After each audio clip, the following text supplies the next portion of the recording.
My name is Claire Donovan. I'm 30 years old, living in Boston and working as a senior analyst in private equity. People like to say I'm the calm one, the fixer, when everything in the family falls apart. And honestly, they're not wrong. I was the one who paid off my sister's rent after she blew her paycheck on designer bags. The one who absorbed nearly $75,000, 0 cents, of debt when my dad lost big trying to flip houses without a plan. The one who quietly picked up my mom's endless medical bills, even though she never once asked if I needed help too. I used to tell myself, family is family, you do whatever it takes. But lately, that loyalty had started to feel more like chains. Last Friday, I got a message from my mom. Dear Claire, can you come to the house at 7 tonight? We have a little surprise for you. My heart sank. A surprise from my mom, Janet, usually came with strings attached. The last surprise ended with me co-signing a loan to cover my sister's second failed bakery.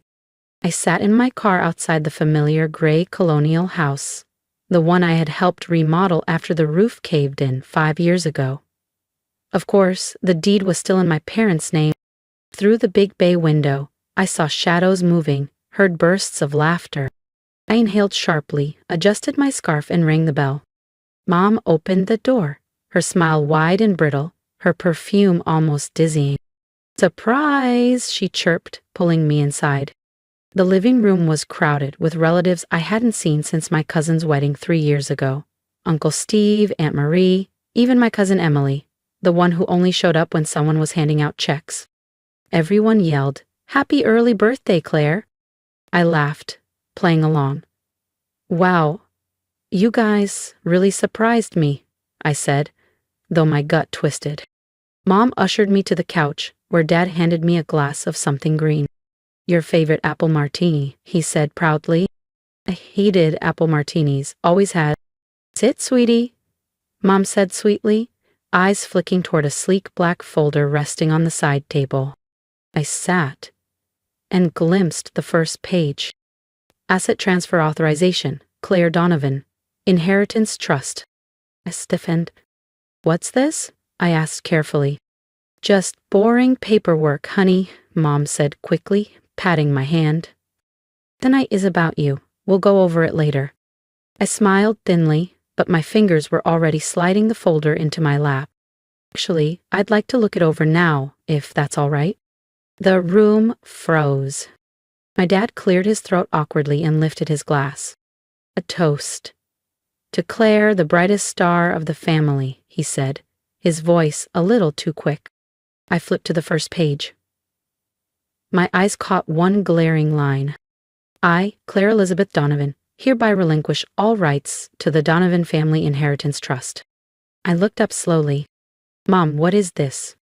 Janet forced a too wide smile. Just a small formality, sweetheart, nothing serious. For taxes? I asked evenly. Or is this just a convenient way to shift everything under your control without telling me? Before she could answer, my sister Emily chimed in. Come on, Claire, it's already been agreed on, just sign it. I laughed, but the sound was brittle. So this is the real reason behind the birthday party? The smile vanished from my mother's face. Don't cause a scene, she hissed, glancing nervously at the crowd. Everyone's here. I shut the folder firmly, letting it rest on my lap. Then let them hear the truth. I scanned the room, faces I thought I knew, now looking like strangers. My heart pounded against my ribs. No one spoke. Everyone's gaze fell to the floor, the ceiling, anywhere but me. Emily played with her phone. My mother kept the frozen smile, but I could see the panic creeping in. Even my dad looked ashamed. Dad? Mom, I said quietly. If this was truly about Grandma's estate, why not just be honest? Why trap me? Janet moved closer, her voice dripping with false sweetness. Darling, you always overthink things. We just thought it'd be easier. You don't need the money. You have a great job, a good life. I gave a hollow laugh. Easier for who, exactly? Because this feels a lot like a setup. A gravelly voice interrupted from the corner. Claire, that's enough. It was my uncle, Steve. You're making everyone uncomfortable. I turned to him sharply, my voice clear and steady. Really? I'm making everyone uncomfortable? Not the people trying to steal what wasn't theirs? Then I guess I should apologize, I said calmly, for not signing away the last real bond I have with my grandmother. At that moment, Sophie, my best friend, stepped up beside me. I hadn't even noticed she was there, but now she stood firm, eyes locked onto mine, solid as ever. Claire, my mom snapped, the fake smile fully crumbling now. Don't turn this into a spectacle. I stood, lifting the black folder between two fingers like it was something dirty. The thing is, Mom, I said, voice clear, you wrote the play, I just refused to act out your scene. I crossed the room to the dining table and laid the folder down, almost ceremonially. Then I turned to face them all, faces that once meant home, now strangers cloaked in silence. Grandma Elizabeth left everything to me, I said, because she knew. She saw what tonight has proven beyond any doubt. Silence gripped the room. I turned to Sophie. Can we go? I asked quietly. She nodded and we made for the door. But just as my hand brushed the knob, my mother's voice rang out. If you leave without signing, Claire, there will be consequences. I paused, then turned to meet her glare head-on. I've lived with consequences my whole life, Mom, I said. Now I choose clarity. And I walked out. Not crying, not shouting, just...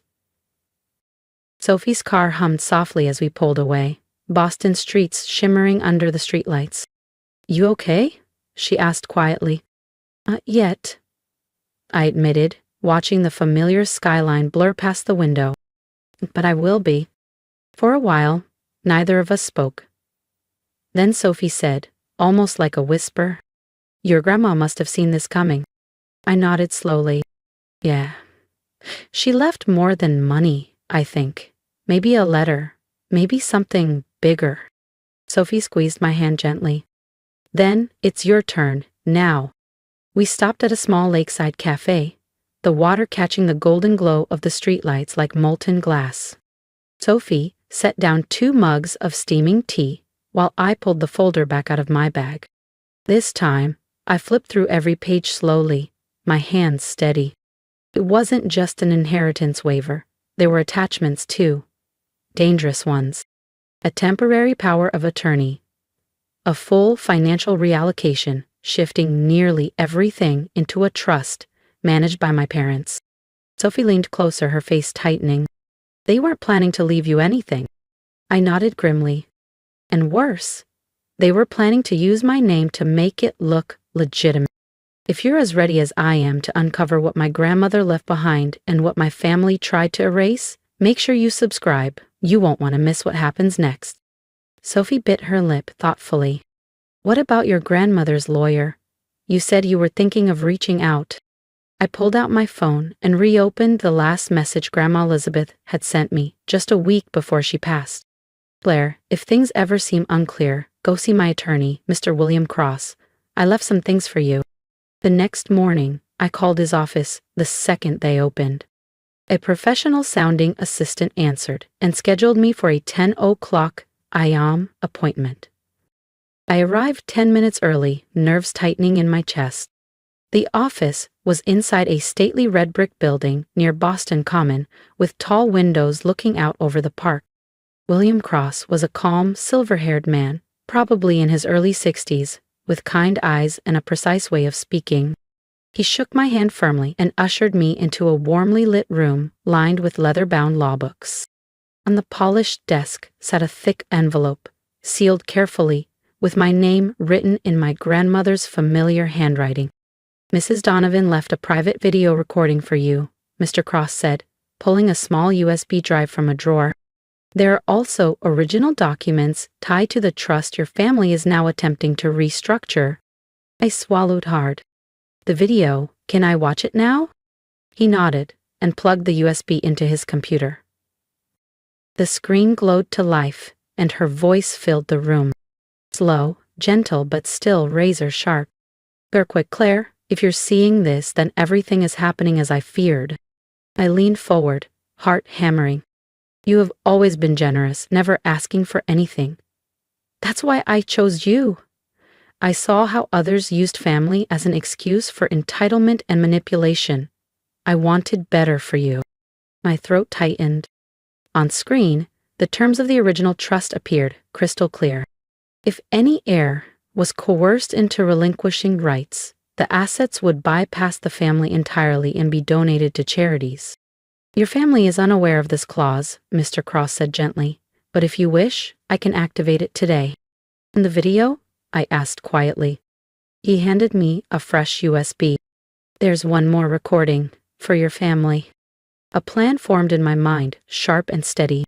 I found Sophie waiting outside by the curb. I slid into the car and told her everything.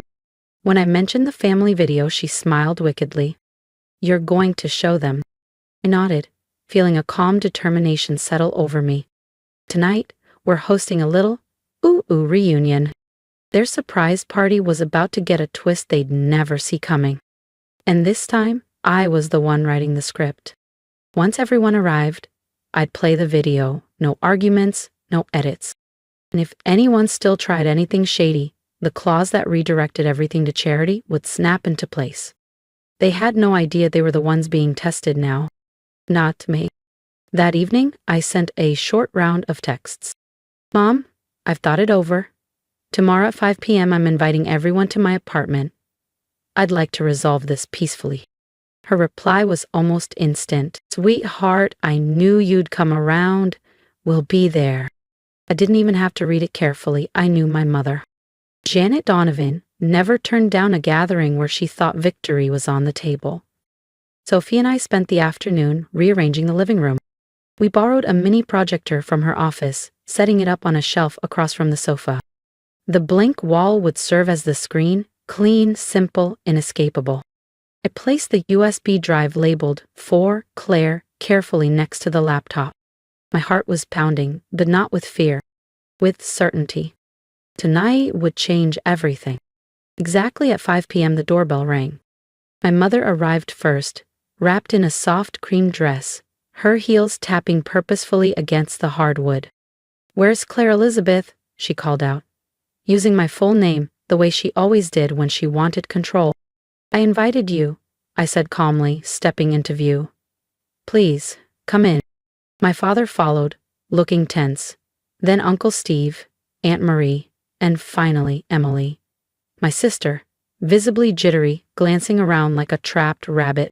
I offered them all seats without ceremony, then walked over to the projector. I have something important to share, I said, my voice low but carrying across the room. I plugged in the USB. The wall glowed to life. And there she was, Grandma Elizabeth. Her silver hair was neatly pinned back, her sharp blue eyes steady on the camera, her voice rich and warm, just like I remembered from summers spent by her side. If you're seeing this, it means Claire stood her ground, she began. I saw my mother stiffen, but she stayed silent. I've created a trust that cannot be altered. Everything belongs to Claire, the only grandchild who never demanded, never manipulated, and never broke my heart. Emily looked down at her hands. My mother shifted stiffly. My father's jaw tightened. This trust has 3 rules, Grandma continued. First, it is to be used only for personal living, housing, health care, and education. 2, Grandma's voice continued. The trust may be invested in independent ventures with no family ties. 3, it may be donated to verified charities if Claire chooses. I glanced at my mother. She wasn't angry. She was panicking. And if any family member attempts to coerce Claire into relinquishing her inheritance or sues to claim it, Grandma said, then 50% of all assets will immediately transfer to the 4 charitable organizations I named. Silence. I shut off the projector and turned back to the room. I know you planned for me to sign everything away yesterday, I said, my voice steady, but I also know now that wasn't Grandma's wish, and I'm not the naive kid you used to push around. My mother stood abruptly, her voice trembling. You're blowing this way out of proportion. Everything we did was for you. Really? I asked quietly. For me? Or because you were terrified that if I held the inheritance, you wouldn't have access to patch up your messes with my money? My father slammed his palm against the coffee table, making everyone jump. Enough, Claire, this is family, we share everything. I met his stare without flinching. I've shared enough. This time, I'm keeping what's mine. I pulled a copy of the trust conditions from an envelope and placed it carefully in the center of the table. Grandma saw this coming, I said, and if anyone here tries to undermine that trust, just remember, every action has consequences. My mother clutched her purse tighter, her face darting nervously between me and the exit. You'll regret this, Claire, she hissed. One day, you'll need us. I nodded slowly. Maybe, but today, I need something else. Respect. And I'm not trading that for any amount of money. Then I stepped toward the door and opened it wide. This meeting is over. The apartment, once buzzing with tension, was silent again. But this time, it wasn't lonely. It was peaceful. On the table, the USB drive caught the soft afternoon light. It wasn't just a legal document, it was proof that Grandma Elizabeth had trusted me to protect her legacy. And myself. And if they tried to flip the board again, they would find out. I already had my next move ready. The next morning, I sat alone in the kitchen, my coffee long gone cold. The thick folder Attorney Cross had given me rested in front of me, page after page of meticulous records. Your grandmother was thorough, Mr. Cross had said when he handed it over. She documented everything, every unauthorized loan, every card opened in your name without your consent. As I flipped through the pages, bank statements, notarized transcripts, even audio recordings, I realized something. This wasn't just defense, it was a weapon. I wasn't just standing up for myself. I was telling the truth. 2 days later, I called my father. No group meeting this time. With him, we agreed to meet at a quiet cafe in Brookline, the same one where he used to take me for pancakes when I was little. But today, there would be no syrupy smiles, no nostalgia, only reality. He was 10 minutes late. He strolled in with a sheepish grin. Sorry, traffic, but hey, thanks for meeting me. I gave a curt nod and gestured to the seat across from me. Without a word, I placed a thick envelope on the table between us. I didn't ask you here to reconnect, I said evenly. I asked you here to be clear. He frowned, reaching for the envelope. What's this? I pushed it toward him. Documents, evidence, loans you took under my name, cards opened by Mom, money meant for Hunter that ended up funding a condo in Miami. He chuckled nervously.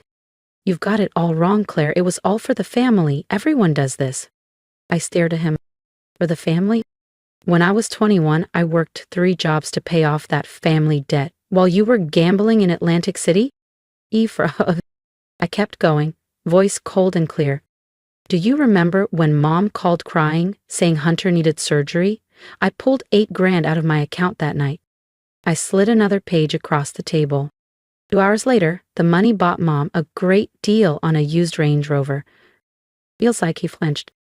Where did you hear that? I slid over the final piece, a recording.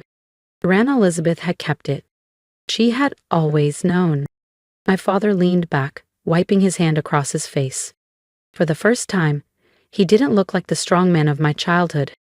He looked defeated. What do you want? He asked hoarsely. I folded my arms across my chest. Not money, not an apology, just this. Stop. He narrowed his eyes. From now on, I said, you and Mom stay out of my finances. No calls, no emergencies, no fake account mistakes. I leaned in. If anyone in this family tries anything, I'll take everything to the IRS and the Financial Crimes Unit. Every document, every recording. He opened his mouth to argue, but I raised a hand to cut him off.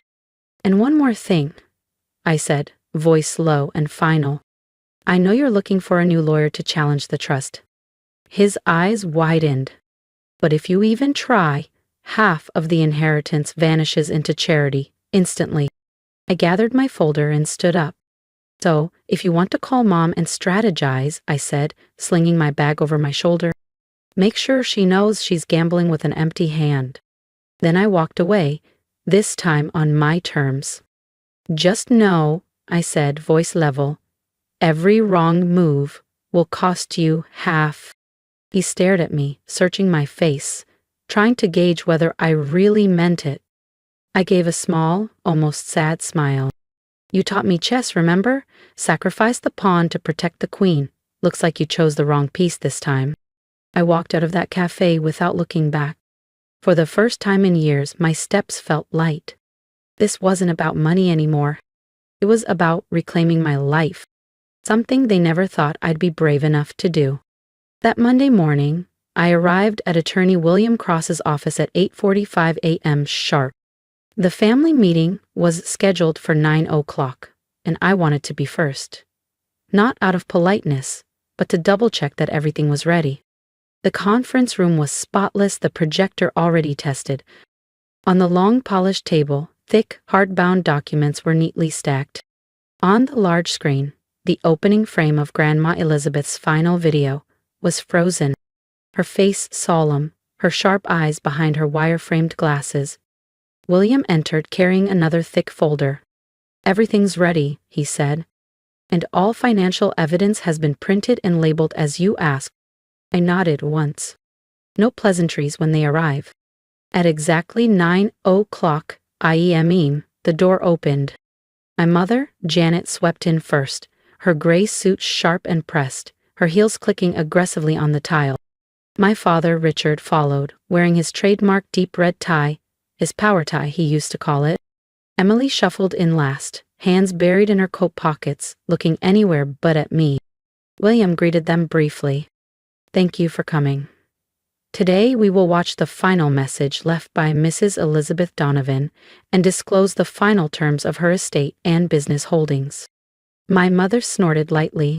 I hope this one isn't as dramatic as that stunt you pulled at Claire's apartment. I didn't respond.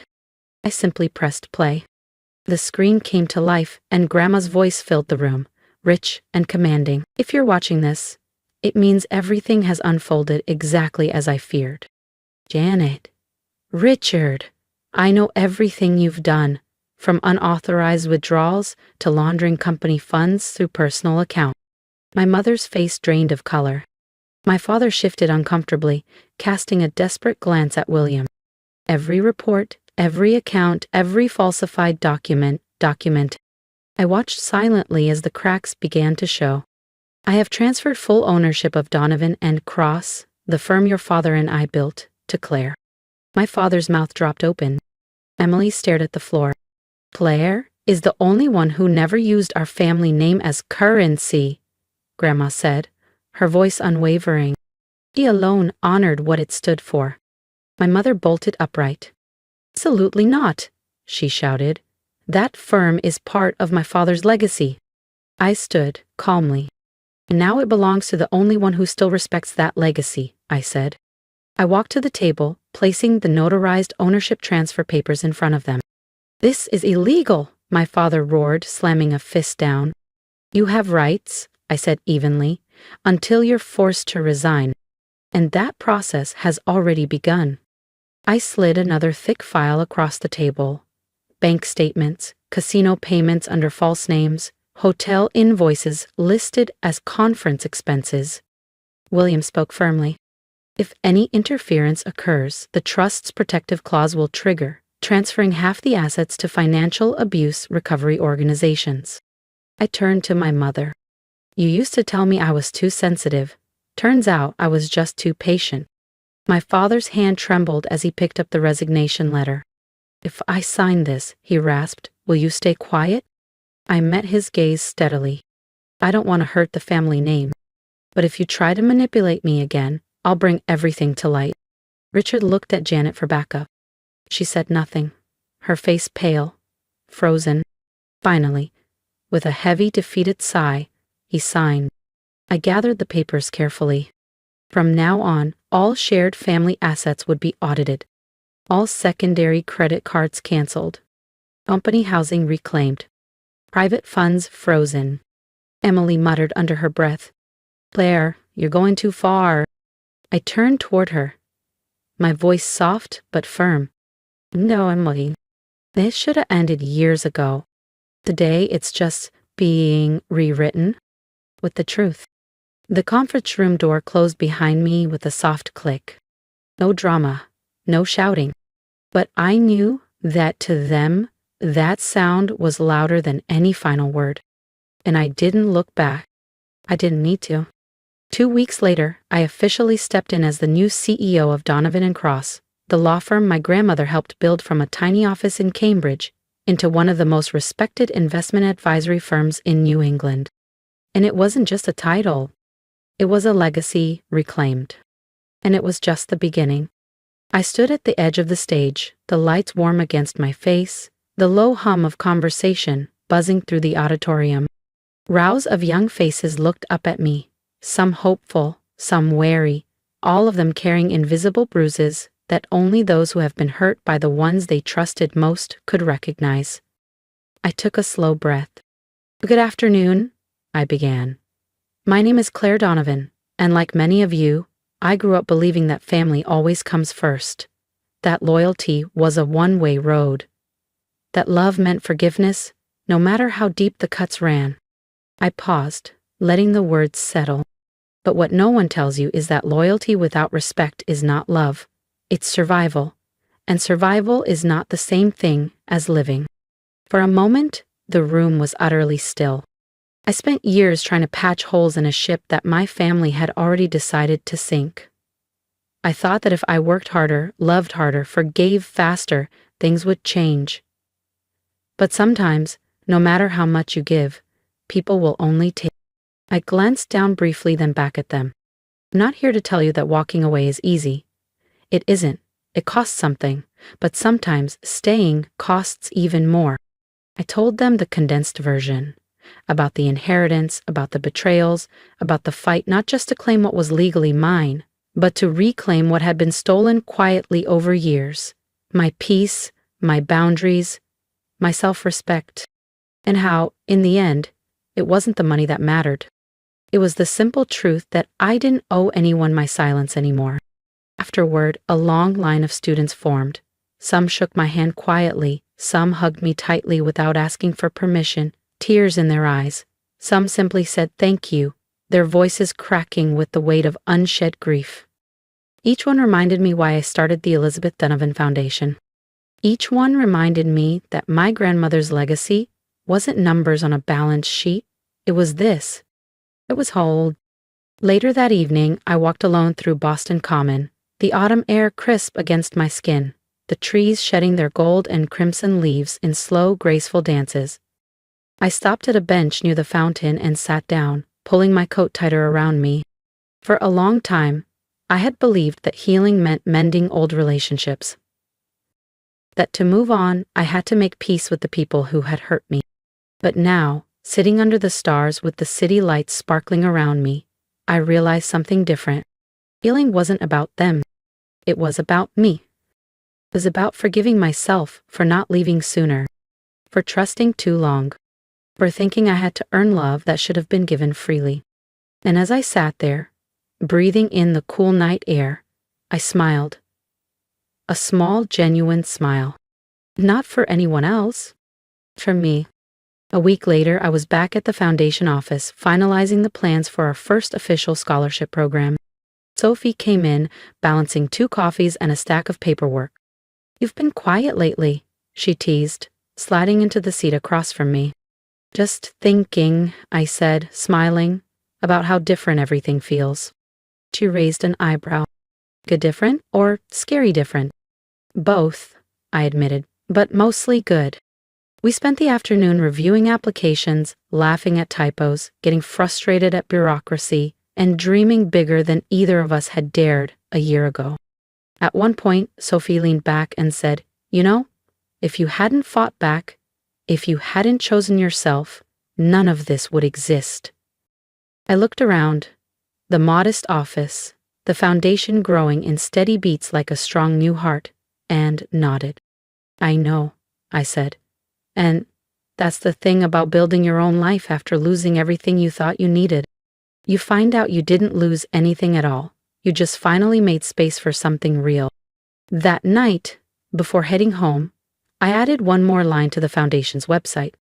You are not selfish for choosing peace. You are not ungrateful for protecting your heart. You are not wrong for letting go. Because sometimes the family you're born into will never see your worth, but you can still choose to see it yourself. And sometimes the greatest act of love isn't staying. It's walking away and building something beautiful with the pieces they tried to break. As I turned off the office lights and stepped into the cool Boston night, I felt it again. That steady, unshakable certainty. I was finally fully home. Not in a building, not in someone else's approval, but in myself. And for the first time, that was more than enough. I walked up to the podium without a long speech, just a few notes, and a truth I no longer needed to hide. My name is Claire, I began, and the first thing I want you to know is this: you are not selfish for choosing to protect yourself. The room fell silent. I continued, voice steady. It used to be my family's bottomless wallet, the responsible one. But behind the praise were midnight calls, guilt trips, and whispered threats. If you don't help, what happens to us? I gave more than money. I gave trust. Time. Years trying to patch together something called family peace.